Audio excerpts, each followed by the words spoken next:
Welcome to the Superhumanize podcast. I'm your host, Ariane Sommer, and today we're not just talking about heart health, we are decoding it. My guest is Dr. Ronald Krauss, one of the most influential voices in cardiovascular research today.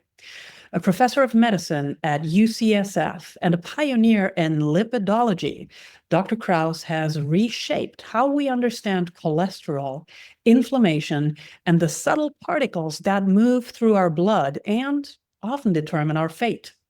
In this conversation, we go far beyond the standard cholesterol panel. We explore the deeper nuances, like the size and density of LDL particles, the overlooked power of ApoB and Lp, and how refined carbohydrates, not saturated fats, may play a much larger role in cardiovascular risk than we've been led to believe. We also enter emerging frontiers, how the gut microbiome shapes the heart, how our genes can guide more precise therapies, and how personalized nutrition may become one of the most powerful tools for prevention in the years to come. This episode is not just for the curious, it's for those who sense that there is more to the story of heart disease than numbers on a lab report.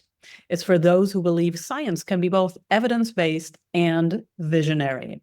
And for those of us who know the body carries not just risk, but memory, intelligence, and code.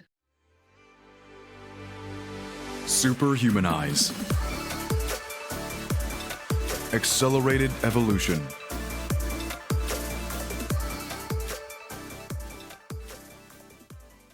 Dr. Krauss, your research has fundamentally reshaped our understanding of lipoprotein metabolism and its implications for cardiovascular health. The differentiation between LDL particle size and also its atherogenic potential, which you pioneered, has provided a much more nuanced view beyond the traditional cholesterol metrics. And I would love to learn more from you. Could you delve deeper for us into how different LDL particle sizes contribute to cardiovascular risk, and also the mechanisms that make the smaller, denser LDL particles more atherogenic compared to their larger counterparts? Certainly, I'd be happy to do that. First, as I think everyone is aware, LDL cholesterol is a standard measurement that's used clinically very widely as an index of cardiovascular risk. And that is a measure of the impact that LDL has on vascular function and the development of plaques, which can predispose to heart attack and stroke. That's generally well recognized. But what we have come to understand is that that measurement is really specifically the cholesterol content of particles, which are LDL spheres that contain cholesterol as well as other components. So it's not just the cholesterol in LDL that's important, it's the whole particle that's important. It's the particle, this little spherical ball of fat and protein that carries the cholesterol that winds up in the artery. And what we discovered some years ago now is that LDL particles come in different forms. And so that takes us into a much more extensive and deep understanding of how LDL functions and also the factors that can influence the various forms of LDL. And as you mentioned, the basic insight that we made some time ago now is that there are two basic categories of these LDL particles that differ mainly in their size. So there's a group of larger LDL particles that actually carry more cholesterol. And then on the other side of the spectrum are a collection of smaller LDL particles that actually have less cholesterol. But what we and others have shown is that the smaller particles have properties beyond their cholesterol content that are really key for their damaging effect on the artery wall. Those particles can enter into the artery. They're smaller, they kind of sneak into the arteries more easily than the larger LDL. And once they build up in the artery wall, they can become oxidized. And oxidation is a process that creates a more toxic form of LDL. And these particles are much more susceptible to the oxidative changes than larger LDL. Furthermore, once the LDL gets into the artery, these smaller particles tend to stick more tightly. And so all of these properties make them more damaging. And then finally, perhaps the most important factor is that the way LDL particle concentration is controlled in the blood is mainly through the uptake of those particles by the liver through receptors, LDL receptors, which bind to a protein, apoprotein B, which is the main protein constituent of these LDL particles. And then it sweeps them out of the blood into the liver. And what we've and others have shown is that those smaller particles are much less tightly bound to those receptors. So they are taken up less effectively by the liver. They're removed more slowly, and therefore they circulate in the bloodstream much longer than the larger LDL.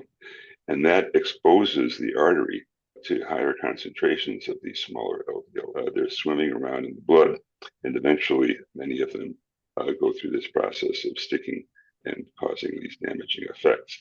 So all of these features of small LDL are well established, and they appear to be collectively responsible for the clinical associations we've seen between measurements of these small particles and the risk of vascular disease.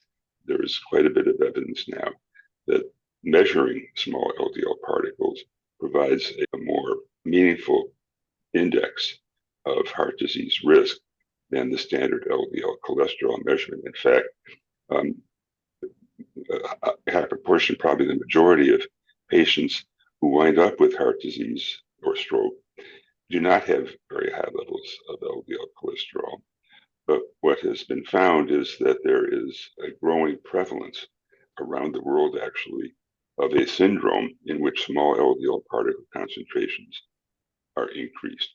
That syndrome has various names. The broader syndrome is called metabolic syndrome, which has not just the small LDL particles, but importantly, other features that are involved in lipid metabolism, including high levels of blood triglyceride, another blood fat, and low levels of HDL, high density lipoprotein cholesterol, which is associated with protection from heart disease. Those three components, those three lipid components, small LDL particles, higher triglyceride, and low HDL, form an important feature of this metabolic syndrome that has been called, that we actually called atherogenic dyslipidemia. So that term really captures the impact of this entire set of particles.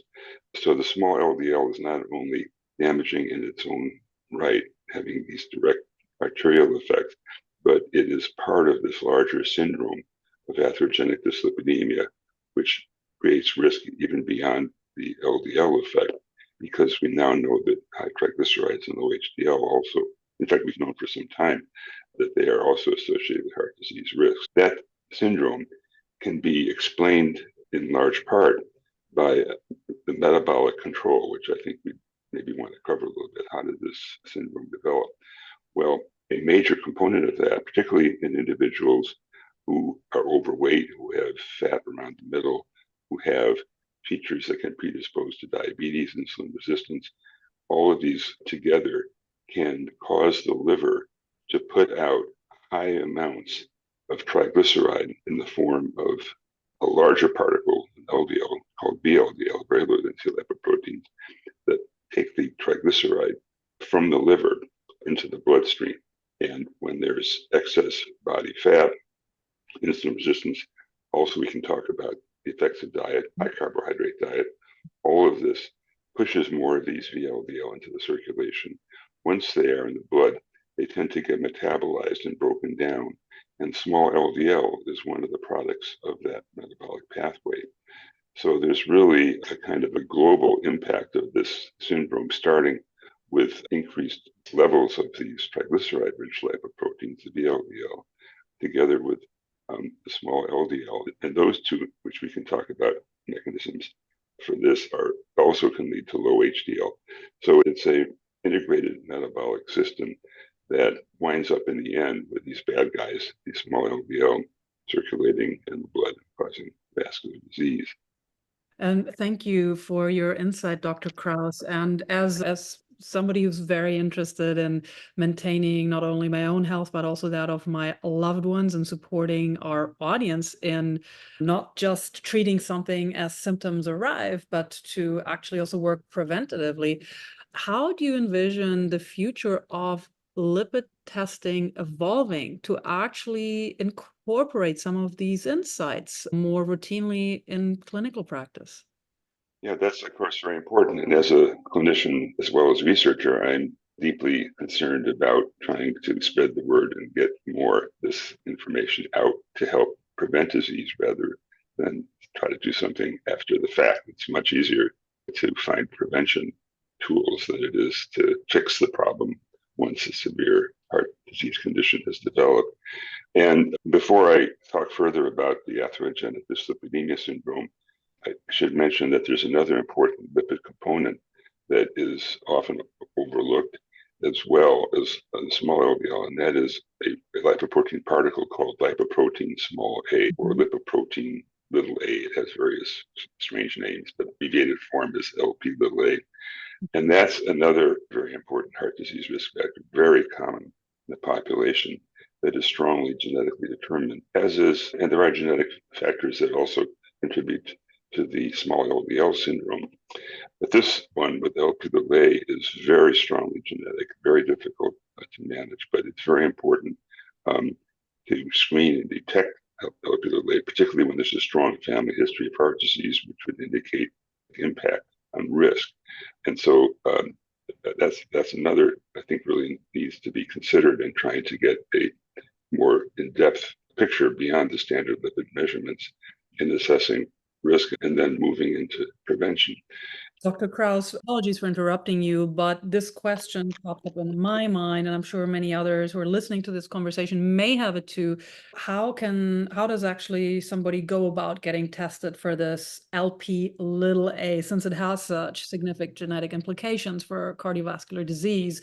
Which doctor do you go to, or do you just get one of these genetic testing kits? What's the best way to actually assess it? Fortunately, there is now a very standardized methodology for measuring blood concentrations of Lp(a) established now and available, I believe, from most clinical laboratories. Certainly, the major clinical laboratories that I'm aware of offer this test, so it's not difficult to order. There used to be some concern about the validation of that methodology, but it's now been really quite well validated. We have ranges that we now understand to be associated with higher risk.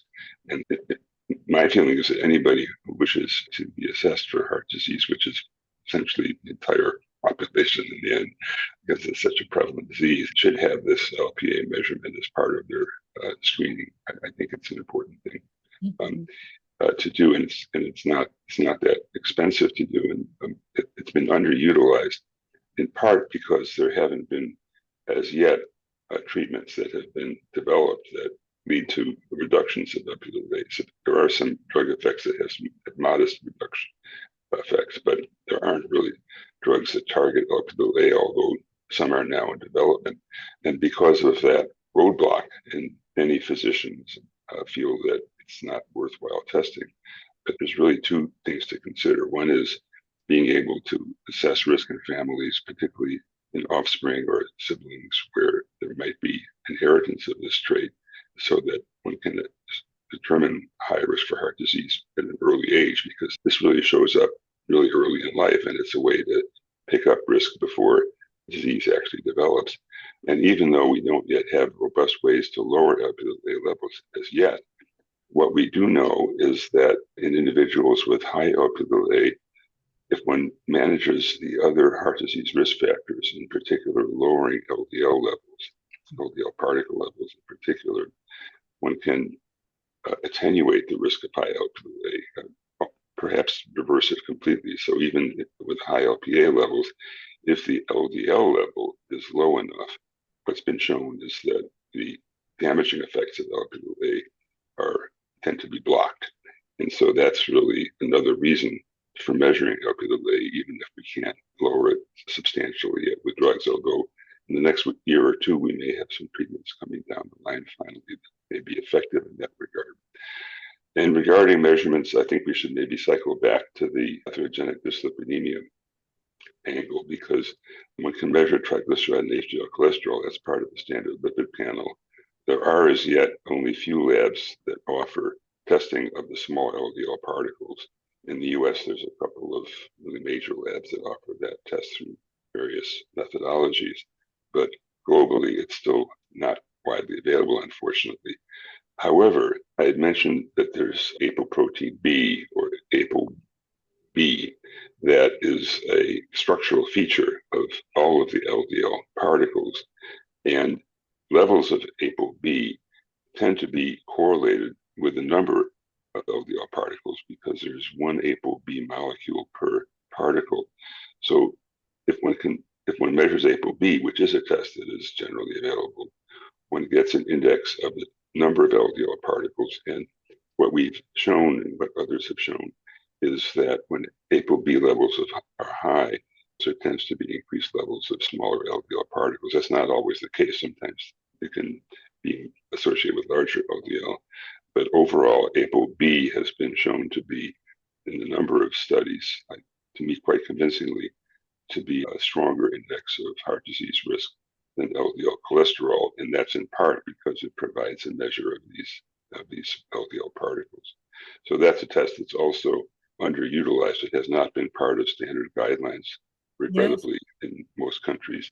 Yes, Dr. Krauss, and this is what boggles the mind. So these ApoB and also LP little a, it looks like, certainly from what you're saying, they offer a much more refined risk assessment for cardiovascular disease, but they're just underused. What, in your opinion, are the key barriers to the more widespread adaptation of using these advanced lipid markers in clinical settings?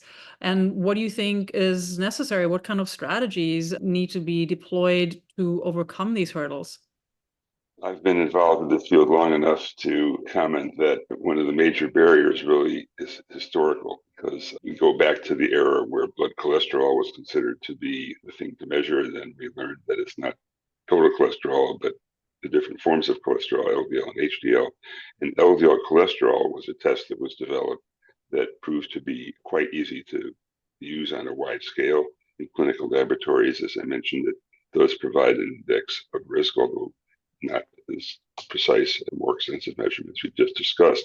But historically, LDL cholesterol formed the basis of guidelines for screening for heart disease risk, and also for monitoring the efficacy of drug treatments for reducing risk.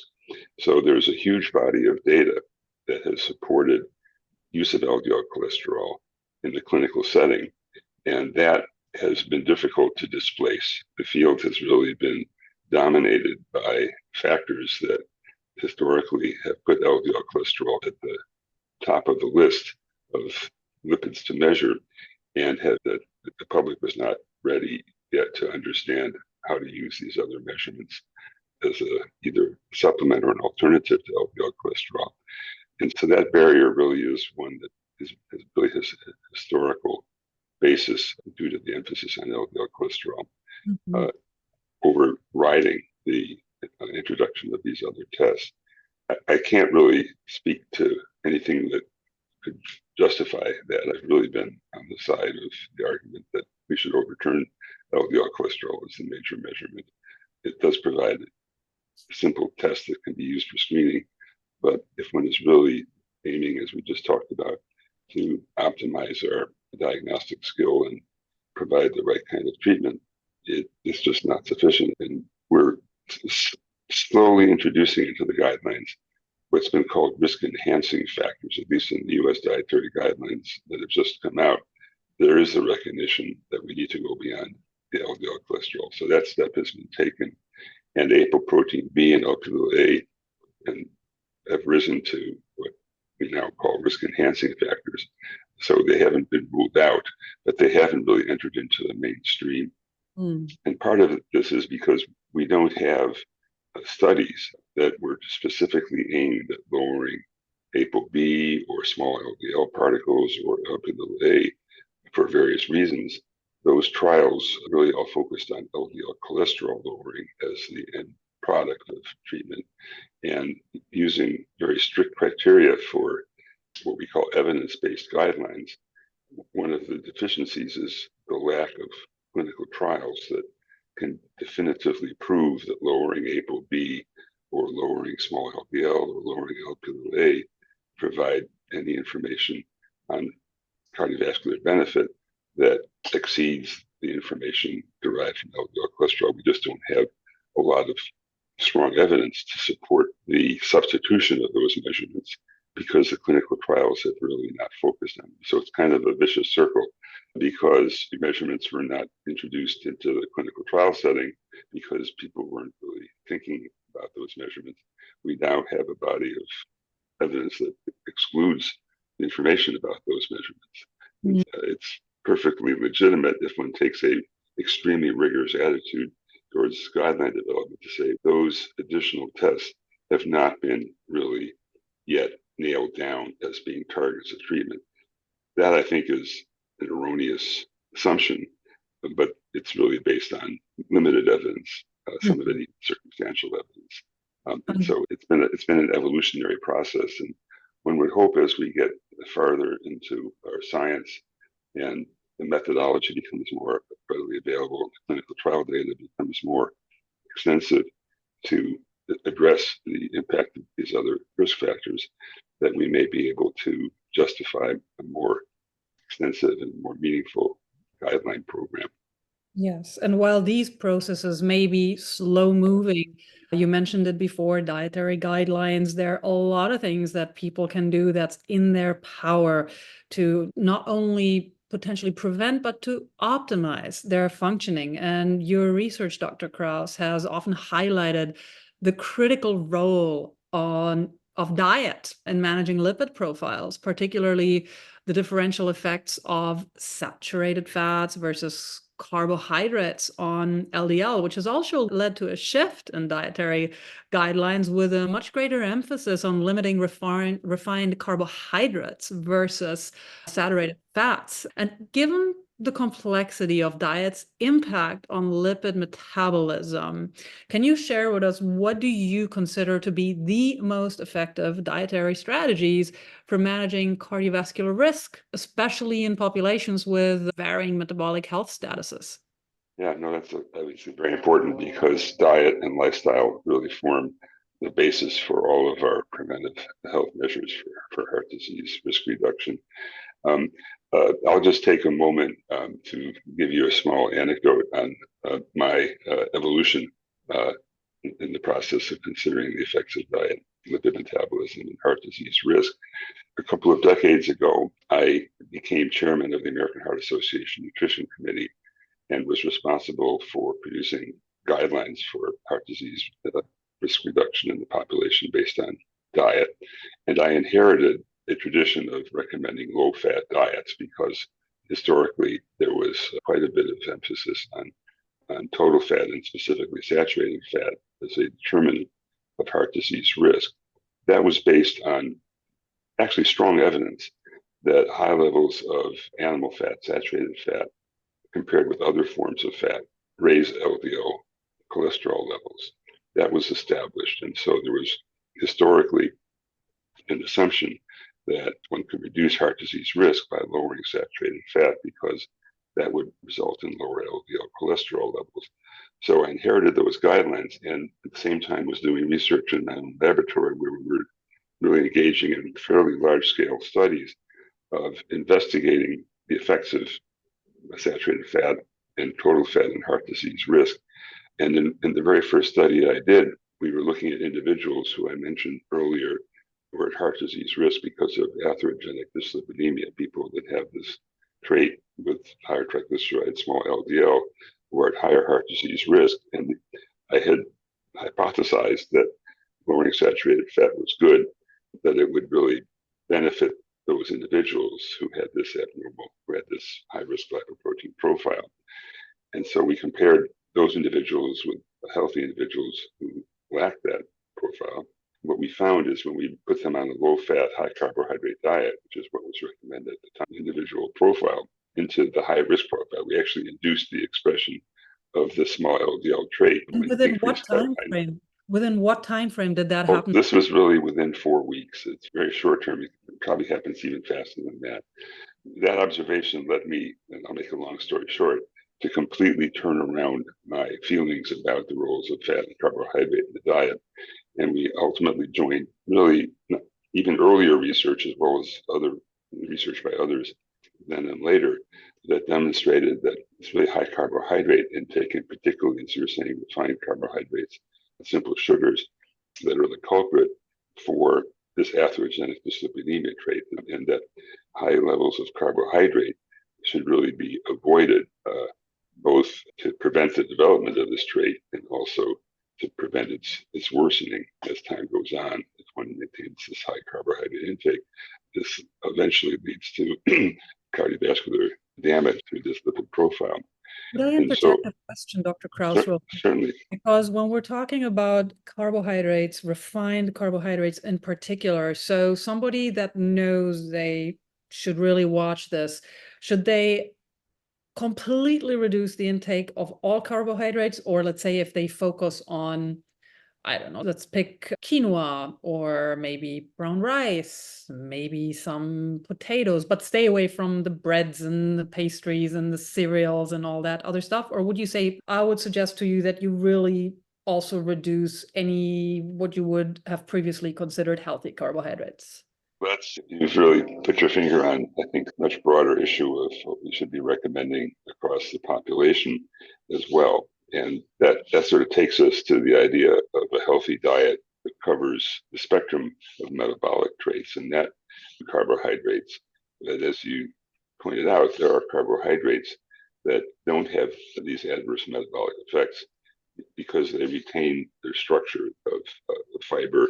They retain the coating that keeps the carbohydrate from being metabolized rapidly, as opposed to processed carbohydrates, such as refined grains, white grains in particular, that have lost their protective coat, which are metabolized more rapidly. We think one of the effects of it's important metabolically is that those rapidly metabolized forms of carbohydrate cause release of insulin by the pancreas, and insulin tends to promote fat synthesis as well as hunger.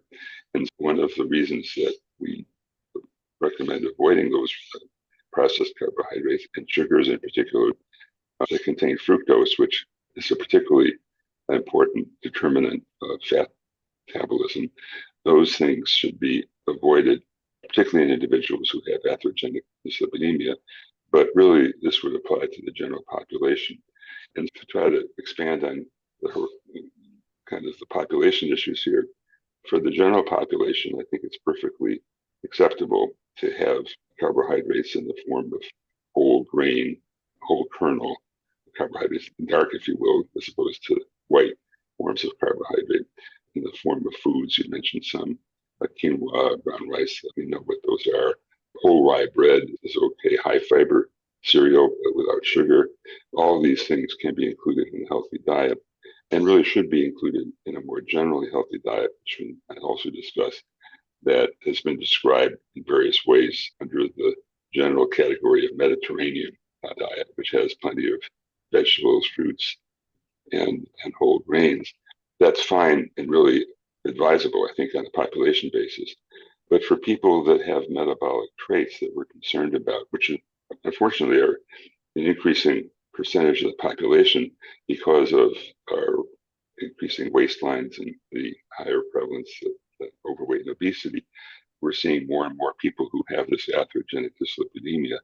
They need to be even more concerned. And the patients that I see many of these patients who come to me because of a family history of heart disease or personal history of heart disease, whose cholesterol levels are okay. They're even on medication for lowering cholesterol, but they retain features of this lipid profile, this high-risk lipid profile, that requires much more attention to carbohydrate in the diet. And for those individuals, I do counsel trying to restrict all forms of carbohydrate, because even the so-called healthy carbohydrates can contribute to that, although to a lesser extent. And there are some of my colleagues who go farther than that and recommend not only for those patients at risk, but for the population as a whole, to restrict carbohydrates to very low levels. These are advocates of ketogenic diets advocates of paleo diet, where carbohydrate levels are extremely low. We don't have as much evidence to support the benefits of those diets, other than clinical studies which have shown that the lower the carbohydrate intake, the better control one can have of this atherogenic lipid profile. That's an option that I offer to patients. The concern is there. It's difficult for many people to maintain these very low carbohydrate, these extremely low carbohydrate diets, and it's not always necessary to be that extreme. There is a study that I've been connected with that has used this very low carbohydrate ketogenic diet in patients with type 2 diabetes, people who already have developed disease itself. And it has been shown to be quite beneficial in those individuals. So I think there can be a role for these very low carbohydrate diets in that population. But in the larger population, I think more moderate carbohydrate limitation is perfectly acceptable. Yeah. Yes, Dr. Krauss. And of course, every body is different. I can only speak from my personal experience over many years working with different kind of diets, and diet not as an, oh, I'm going to do this for a few weeks to achieve XYZ, but really diet as a way of life. And what has worked best for me is I would say it's 95% plant-based diet. Low carbohydrates, the kinds of carbs that I eat. It will be quinoa once in a while. It may be a little bit of brown rice once in a while. Also carbohydrates via fruits or legumes. But I pretty much I'll have fish every once in a while. That's where the 5% comes in of the otherwise 95% plant-based diet. That's worked extremely well for me. I notice it in my physical performance, my cognitive performance. Whenever I have little glitches, which you gotta live, let's say I'm on a vacation with family in Italy, yes, I will have pasta 5 days in a row, or yes, I will have French pastries 5 days in a row. I do feel a difference. It does not only show physically, I notice it emotionally, I notice it how my brain works or doesn't work. And again, that's for me. And another thing that I notice as well is just, and emerging research is highlighting the interactions between diet, the gut microbiome, and systemic inflammation. So I notice for me, what I just shared, eat clean, I feel really, I don't have any aches, I don't have any skin issues. Let's talk about the interaction of diet, the gut microbiome, and systemic inflammation, which it's a factor that's also implicated in cardiovascular disease. Your work has touched upon how diet influences these pathways. And I'd like to learn from you, Dr. Krauss, how do you see the gut microbiome influencing lipid metabolism and cardiovascular risk? That also covers a lot of territory. And I could just comment that first of all, your experience mirrors in many ways what my patients report when I advise them to follow such a diet. I think what you've described is really the healthy dietary pattern that I would consider to be optimal. I think emphasizing plants, limiting carbohydrates, using fish now and then, and considering the treats to be just treats on an occasional basis. That's something that people can sustain. I think that's very important to find a diet that people can maintain. Before I get to the microbiome question, I'll mention one other thing, and that is that when it comes to carbohydrates or foods in general, what we've come to learn from some very interesting studies over the last few years is that individuals, this gets to partly related to your question, people have enormously different blood glucose and insulin responses to foods. One person can eat potatoes and not have a big spike in glucose in the blood or insulin. Others who eat potatoes have an enormous spike in that insulin level, which can be harmful metabolically. And this applies to many different foods. And this brings into play differences in individuals metabolically, which I think are likely, at least in part, maybe in large part, related to differences in the microbiome, which is in the intestine. The first place that in the body where the food is delivered is to the organisms in your intestine, and there's an enormous variability. It's a very complex system. There's trillions of bugs living in us, many different types, and those types differ across individuals. And we've done some studies there which have really pointed to different microbiome patterns a more diverse microbiome is a healthier one with many different forms of bugs. Now, that's not yet reached a point where clinical testing is considered on a broad basis. There are companies that offer this type of testing. We're just beginning to understand how to use that information, but that can be one of the factors, and there may be genetic factors as well, that cause these wide variations in how people respond to individual foods. And people that are really interested in trying to optimize the metabolic state, particularly those who may be predisposed to diabetes or even heart disease, metabolically have learned to use continuous glucose monitoring, which is now becoming much more widely accessible in a short period of time. So people can actually plug in one of these gadgets that's a very minimally invasive patch that can monitor blood glucose and allow individuals to determine their specific responses to foods and thereby modify their diets. Perhaps in some cases include more carbohydrates if they don't cause this reaction.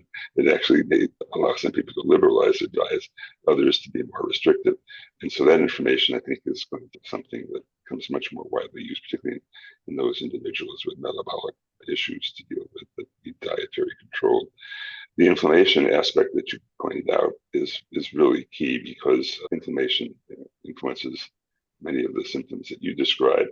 It's also known to be a very important factor in the development of cardiovascular disease. I and many others have really focused on as a broader arena to be considered in trying to optimize risk by reducing inflammation. In fact, inflammatory molecules have been shown to be associated with a metabolic syndrome. So the same conditions that cause the lipid problem I mentioned earlier, pathogenic dyslipidemia, appear to be associated on a broader scale with measures of inflammation. So the dietary approaches that we talked about to improve the metabolic syndrome can also have significant benefits on the inflammatory processes and some of the symptoms you described, as well as the underlying vascular pathology that we're trying to prevent. This can be improved by reducing inflammation. We don't have evidence yet, other than some of this early information that I described about the microbiome as to exactly how that works. It's a very complex system to study, but I think in general, the dietary patterns that are the most helpful are those that are associated with a healthy, diverse microbiome. And that's really the key, I think, to the inflammatory system as well. Yes, and something you very rightfully pointed out, a potato for somebody may cause a spike in blood sugar, for somebody else it doesn't at all. So the glucose monitors are really interesting, very helpful. I have friends who use it. It's just part of their everyday. It's given them incredible information. It has shown them, as you already mentioned, some of them realize, oh, I need to be a little more restrictive here. Others realize, oh my goodness, I can be much more liberal here and enjoy life even more. So this concept of personalized nutrition is really gaining momentum. And of course, this promise of tailoring dietary recommendations to an individual's genetic, metabolic, and lifestyle factors, that's really enticing. And your research has also laid some of the groundwork for this approach in cardiovascular care. Do you have any insights? Can you share maybe your perspective on the future of personalized nutrition and preventing and managing cardiovascular disease? What are some things that we may look forward to here? Yeah, that's something that I've also been deeply involved with for many years. In fact, my first nutrition grant 20 years ago allowed me to establish what we termed at that time an Institute for Genetics and Nutrition, because I had already realized in my own work that if one studies 6 or 8 individuals and puts them on a cholesterol-lowering diet, half of them won't reduce their cholesterol and half of them will. And I realized that there's no such thing as a sort of a normal, in the population, there's no such thing as a normal individual. Everybody's abnormal in their own specific way. And I really became very interested in personalized nutrition on a genetic basis, but discovered years ago that we just didn't have the kinds of tools that we really needed. This was before the genomic era was established, and we really didn't have the kind of testing that has been developed since. And I felt it was a very difficult proposition to be able to really provide individuals with specific tests that they could use to personalize their diet, other than those with the lipid profile I mentioned, those who needed lower carb. And we certainly had that in mind. But beyond those categories of individuals with lipid trait and people with high cholesterol, for example, who would benefit from reducing their salt, there is a way to personalize it to some extent, but not to the level of the individual differences that we're now seeing in dietary response. But we're headed, as you point out, I think we're headed in that direction. Unfortunately, along the way, there was this really gap where the gap of knowledge was filled by a lot of bogus stuff. There were people claiming all kinds of tests that's good personalized nutrition. Companies were developed and tests were offered. That even caused me to move farther away from that field because there was so much unsubstantiated, non-scientific advice that was being offered that I felt was really potentially dangerous, sending people in the wrong direction. But in the last few years, in particular, rather recently actually, there has been, I think now, a wider development of tests that could be offered to help individualize nutritional advice. The problem is that we don't have studies that are sufficiently powered, that have sufficient ability to be able to pinpoint specific tests and specific dietary patterns with specific outcomes.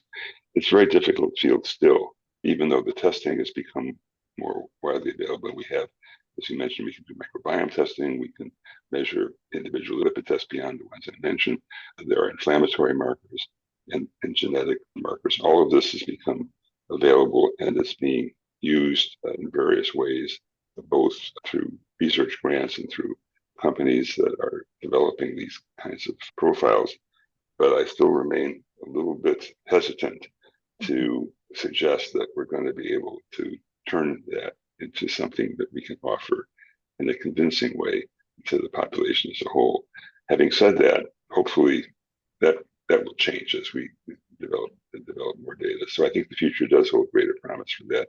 There's some funding in the US that is now supporting a precision nutrition program, which is exploit the tools that are now available from blood test to microbiome to genetic test to imaging test to try to fill in the gaps that are there. Because we know we need to do that. We know we need to find better ways of individualizing our approach to nutrition. And we're getting there, but I don't think we're quite ready to put this out there in the form that we can justify including in our guidelines as yet. Thank you for your assessment of this, Dr. Krauss. And you mentioned genomic tools. So something that fascinates me is the variability of individual response to statin therapy. And that, to my knowledge, has been quite a significant challenge in cardiovascular medicine. And your work in applying genomic tools to understand these differences has opened the possibility for more personalized treatment approaches. Could you share your insights on the latest genomic methodologies that are used to predict statin response?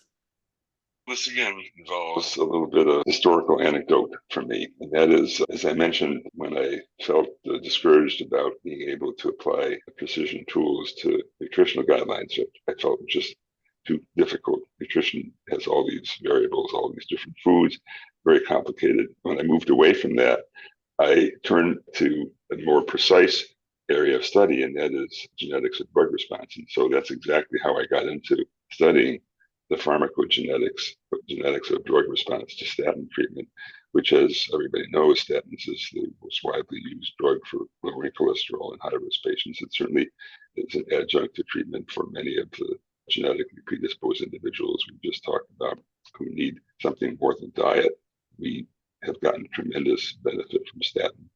But I was able to get significant research funding over a number of years to apply genomic tools to understanding what we observed as wide variation in statin response. Just looking at LDL cholesterol, statins work to lower LDL levels by increasing clearance of LDL from the blood through LDL receptors. And that's one of the really benefits of statins. We know how it works. It's a very precise mechanism of action. And we know what the genetic factors are that are involved in this process. So we started a program in statin pharmacogenomics using the tools at the time that were available to connect different genes to a statin response. And that eventually took advantage of the fact that we were able to do genetic testing across the entire genome. So about 20 odd years ago, we had started to have tools that allowed us to screen ultimately millions of genetic variants across the genome. And here's the unfortunate bottom line. We came up with exactly 4 genes out of the many that we could identify, and they only explained about 5 or 6% of the variation in statin response.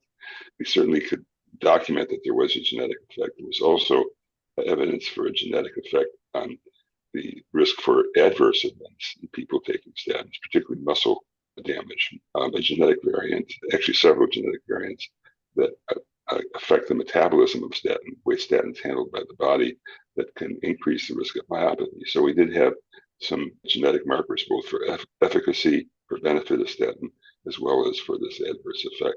But this came nowhere near enough to explain the variation that we see in the population. And we're not really counting on those tests yet to be used widely in the clinic for managing statin treatment. The best way to monitor the efficacy of statin treatment is to determine the LDL response. That is, people who are higher responders or low responders may have a genetic basis, but rather than trying to figure out all the genes that are involved, which we're still working on, I mean, that's still a work in progress. And we've discovered some interesting new genes along the way that statins affect that we didn't even realize at the time. I'll talk about that in a minute. There was a side benefit of this project that turned out to be equally interesting. But from the standpoint of deciding about the use of genes and recommending various doses and types of statin, we don't really need that, because we can really just test the cholesterol response, and that's a way of determining how effective it is. But along the way, as I was just talking about, in doing this widespread genomic testing, we discovered was something quite interesting, actually, and that is that we came up with 6 or 8, or maybe more than this now, maybe 10 or 12 genes that had previously not been associated with statins at all, or even cholesterol metabolism, that were affected by statins. So what we discovered is that statins have broader effects, including effects on, and this has actually been shown by others before us, that statins have anti-inflammatory effects as well as cholesterol-lowering effects. And that is almost certainly one of the reasons that statins are so effective, is because they hit both cholesterol, lipid metabolism, as well as inflammation. What we found is that there are these other genes that had previously not been known to be associated with cholesterol metabolism that statins impacted, and that affected response to statin, but not on the cholesterol side, but on the inflammatory side. So it actually expanded our horizon. And that actually goes into the larger clinical question, is when we look at, in the future, ways of discovering other factors. There are not just genes, but what we call epigenetic changes. That is, changes on top of the genome that may be important. There may be microbiome effects. In fact, we had actually a study showing the microbiome effect in statin. So all of these complex factors can interact in many individuals to affect the statin response. But what we now want to look at is the overall impact affecting both lipid metabolism as well as inflammation, at an index of what we're trying to achieve with statin treatment. And that's fascinating. I had no idea about the anti-inflammatory effect. And talking about epigenetics, I would like to get your take on physical activity. Physical activity is known to have a favorable impact on lipid profiles, but as far as I know, the specific effects on different lipoprotein particles is still being researched, and your expertise could actually shed light on these mechanisms. Is there anything you can share with us how regular physical activity may influence the composition and size of lipoprotein particles? And also, are there specific types of exercise that are more effective than others? Yes, yeah, we and others have studied this, and what's been shown is by several groups, including us, is that physical activity preferentially lowers levels of small LDL particles. It doesn't really have a significant effect on larger. It actually shifts the particles from smaller to larger, so there's less of a small LDL, and it shifts into the less damaging larger LDL. And part of that effect is related to changes in body fat. Introduction of regular physical activity can have beneficial effects, of course, on body weight, body fat, and that, as a consequence, will improve this lipid trait. So the weight reduction is a key portion of that. But there's also evidence that there may be direct effect through muscle metabolism. ability of muscle to handle fat can be improved, even with acute exercise and certainly with longer term exercise. And that others have shown, and I don't remember the details of all of these studies, but in general, there are different effects of weight exercises, strengthening exercises versus endurance exercises, and they complement each other. I can't cite chapter and verse on exactly all the differences between those forms of exercise, but they do have different effects. And so a mixture of weight bearing, of strengthening exercises and endurance exercise is one way of improving the metabolic profile. The other effect, which is kind of related to the muscle effect I mentioned, is through insulin metabolism. That is the ability to lower blood insulin levels. That is, as one exercises more and gets more fit, blood insulin levels tend to drop because the muscle tissue is capable of handling metabolites, glucose in particular, even in the absence of insulin. And so there's less insulin required, insulin levels drop, and that's a benefit of particularly of endurance exercises to lower insulin levels, and that leads to less fat production and less the problems we associate with prediabetes, diabetes risk. I'd like to throw in another form of practice or exercise, whether you look at yoga or qigong or something that initially doesn't seem as focused on strength building or endurance. But what these types of exercises can facilitate is a drastic stress reduction, especially when practiced consistently. And stress reduction, of course, leads to or may lead to a reduction in inflammation. So I would think that would also have a favorable effect on cardiovascular health. It certainly seems like it should. I don't know enough about studies of that type of activity, but I think it's entirely plausible that it should have those benefits above and beyond the traditional forms of exercises, Yes. endurance exercises. And Dr. Krauss, given the extensive research that links cardiovascular health to longevity, there are many questions about the most impactful interventions for extending healthy life expectancy, because of course we don't only want to live long, we want to live well. So if you could design a study with unlimited resources to definitely answer one question about cardiovascular health and longevity, what would that question be and why? That's a toughie because there is an increasing interest and a lot of work being done on longevity factors. It's easier to study longevity in animals who have shorter lifespans than we do because we don't have the luxury of being able to study people usually over decades of life. There has been some work, and actually a paper just was published by colleagues at Stanford that was published in one of the Nature journals that took a relatively small numbers of individuals in different age categories and looked at their entire metabolic profile, and the genome and the epigenome and the microbiome. And they discovered that there were changes in metabolic factors at certain ages in life, ages 40-ish and 60-ish in particular, that could be associated with very specific changes in various clusters of measurements that they carried out. And this approach does, I think, provide potential answer to your question. And that is what I would do with infinite resources, is to expand that study to study not 100, I don't know how many they studied, but 100 is not enough. It would have to be thousands. So with unlimited resources, I would take a population of many thousands across the age span and do exactly that, do these kinds of what are called omic measurements, that is, measures all the things we can at various life stages, and then look to see how the oldest individuals compare with the younger individuals, and those are the survival factors that I think would be most relevant. I think that's the closest we can come to being able to really nail down a comprehensive set of factors that could contribute to longevity. Genetics is certainly part of it. There's no question about it. That's already been established. There's some really important genes that either shorten life or extend life, but that only explains a small percentage of the entire spectrum of longevity. So it would be a large scale, a very large study using a very large number of measurements. I guess that's the simplest answer I can give you.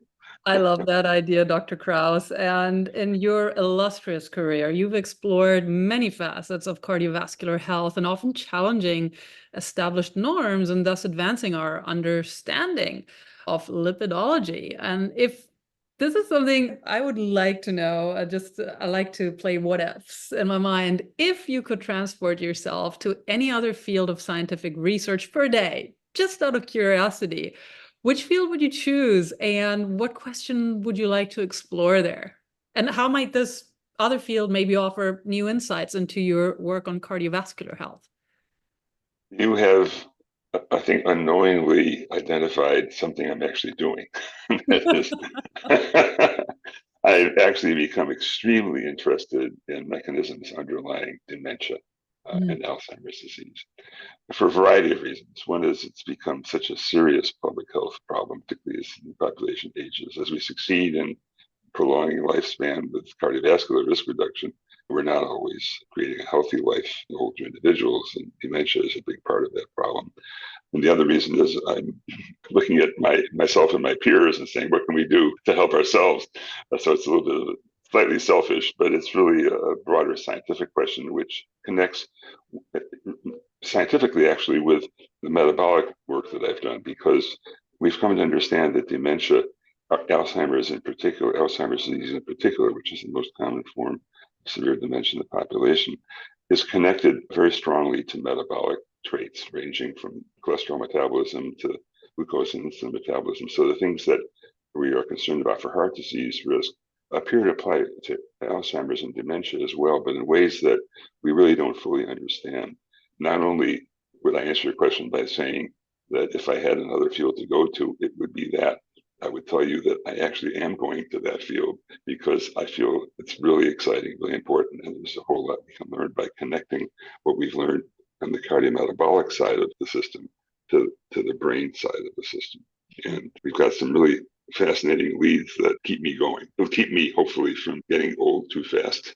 Good, and hopefully for a long time, Dr. Krauss. I've enjoyed this conversation immensely. The wealth of your knowledge is just, my brain is still going. I'll probably re-listen to this conversation a couple of times and expand my own knowledge. I'm very grateful for you that you've took time out of your busy schedule, Dr. Krauss. For people who'd like to learn more about your work or potentially connect with you, how can they do so? My internet connection is through UCSF, University of California, San Francisco. So I have a page on their website. I don't have my own website at this point, but I do have contact through that, and that can be reached. And I have an email address that people find. So they can reach me that way. Excellent. Dr. Krauss, it has been such a pleasure talking to you. Most great. I enjoyed it as well.